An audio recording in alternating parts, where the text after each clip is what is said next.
Pakistani cricketer शहीनशाह Afridi ने अपने निकाह की वीडियो और शादी की तारीख का ऐलान भी कर दिया है, जिसके बाद शहीनशाह अफरीदी की मां शाहिद अफरीदी को मुबारक देते हुए रो पड़ी।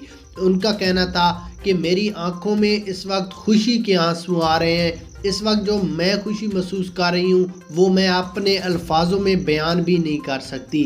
यहाँ पर आपको शहीन की शादी और निकाह के बारे में फुल डिटेल बताते हैं। उससे पहले कमेंट सेक्शन में ये ज़रूर बताना है कि क्या शहीनशाह को शादी करनी चाहिए या नहीं करनी चाहिए।